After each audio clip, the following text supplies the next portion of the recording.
You know the type of hot rod shop that has a ton of projects of their own to do, but they always end up seeming to work on someone else's? Well, that's us. As soon as we get started on one of our projects, something else comes in and somebody else is working on it. That's a car man's life. Then we realized if we're ever going to get anything of our own done, we got to make a change. So we made a list. We made a list of all the stuff we needed to do and everything of ours we wanted to work on and stuff around the shop we needed to do. And one by one, we're going to get them knocked off. We're 256 Garage. As you can see, we got it all disassembled. We got the axles out, got the carrier out, got the pinion out, pinion bearing. Everything's removed except for those brackets right there. But we're going to have to cut off the trailing arm brackets and weld new ones on it anyway. So we got some fume-free oven cleaner we're going to spray her down with. This seems to be like one of the best things that you can get to clean caked up grease off. If you got an old engine or transmission, this stuff will really clean it. But we're fixing to spray it down, get it cleaned up, pressure wash it off. Okay, we got the housing on the stand. We got it all cleaned up. Fixing to start grinding off the brackets. We got to cut off these right here for sure on each side. And the way it's looking, we're probably going to have to cut these off and then weld them back on. They'll be able to stay in the right place. It's just the new end is going to go right up against it, and you can't weld, you can't weld that new end on with this right here. So we'll probably have to remove these, weld the new ends on, and then put new lower shackles back on.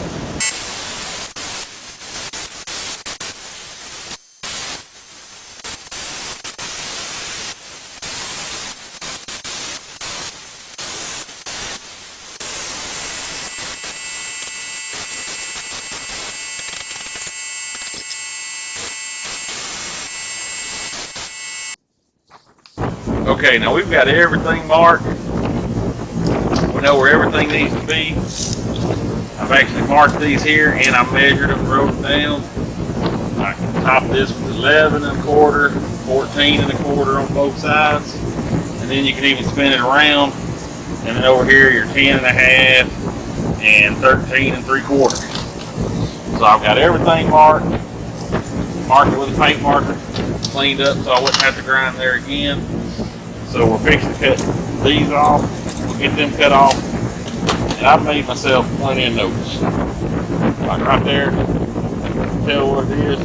I've got them marked there. I've got it wrote down on my notepad over there. And I took pictures.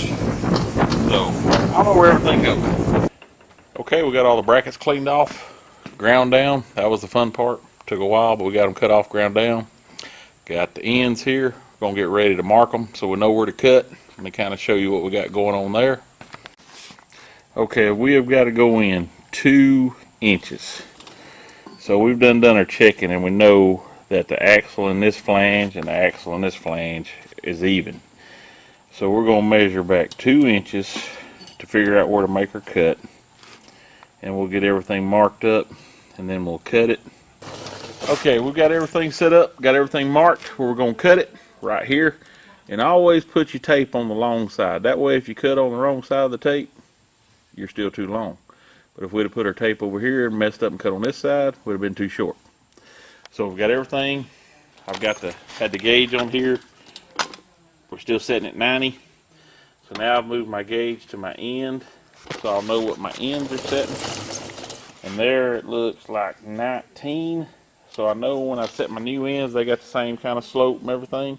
When I set them up there and get everything in place, I want them at 19 degrees, negative 19. So anyway, I'll show you how I marked everything. I know we got to go back outside of flange to the outside of flange 2 inches. We checked everything, axles in is all the same. So we marked our 2 inches back, and then I set my flange up there on the mark, and then I got it square with the angle gauge, and then I put my mark down there on the angle gauge where it needs to be cut. So anyway, we're fixing to cut that. Got both sides marked. Fixing to cut it. Okay, I learned this trick from another YouTuber. I don't know if he knows what he's talking about or not, but it seemed to work good on a drive shaft we done. But if you take a straight piece of paper and wrap it around and make your ends touch and meet, you'll be exactly square of where you cut. And you just cut all along that paper. So, like I said, worked on drive shaft and everything was good and square, so we're gonna try it on this one. Okay, we've got our little bandsaw set up, got the housing on it, got everything level. We leveled the machine, and then we leveled the housing. Got everything good and level, so we're ready to start cutting.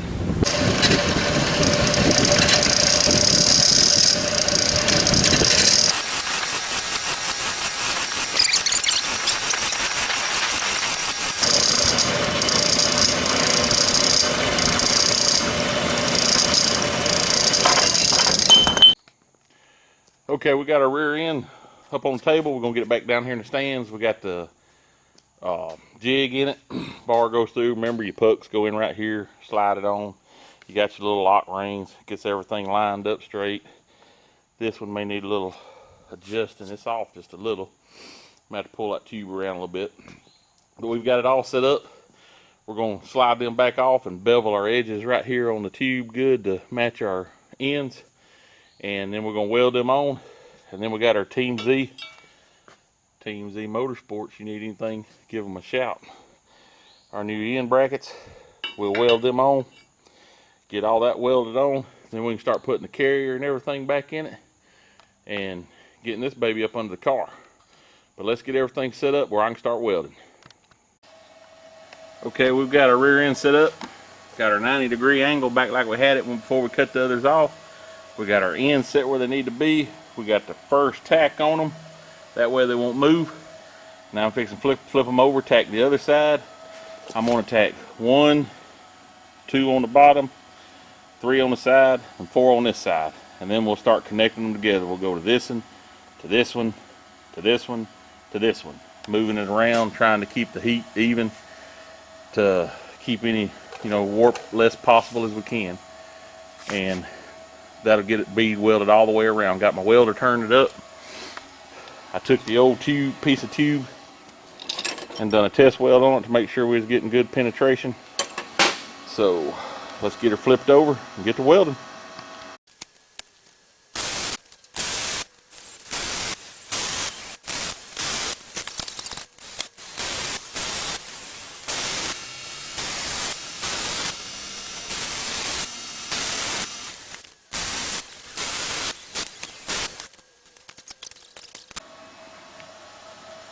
Okay, we got them welded. Might not be the prettiest weld there is, but they are welded.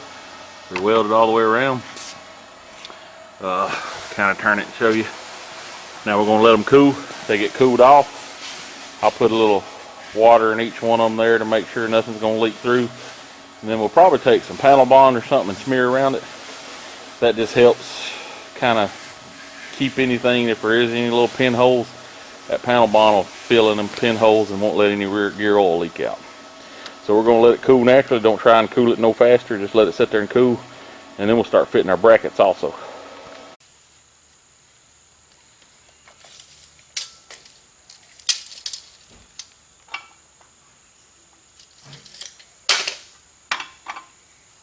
Okay, if we start mounting our trailing arm brackets, if you can remember when I had this set on 90, we had this at a -85.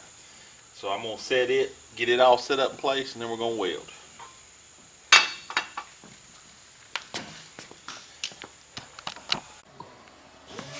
Okay, we got our brackets tacked in place, trailing arm brackets. You can see you got them tacked in where they need to be. Now these brackets are angled and the holes are slotted, so make sure you put them on the right side. I mean, there is a right and there is a left. And like I said, we had our thing set at 90. Our brackets were at 85, so we got them all set. Got them measured out where they needed to be, everything in place. So now that we got them tacked in, we're going to weld them up.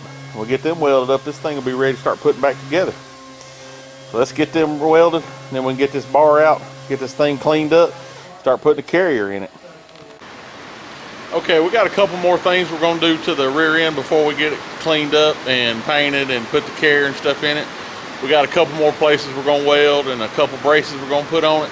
I'll kind of show you what I'm talking about here. We're going to weld these tubes up right here where they go into the carrier case part there. On each side, that'll strengthen it up. Then we got some braces that go from here to there to strengthen it up. So we're gonna get them welded on, then get the seams welded right there, and then we'll get it cleaned up and painted, and start getting the carrier and the gears and stuff in it. Okay everybody, that's gonna wrap it up for this video. We got it narrowed up.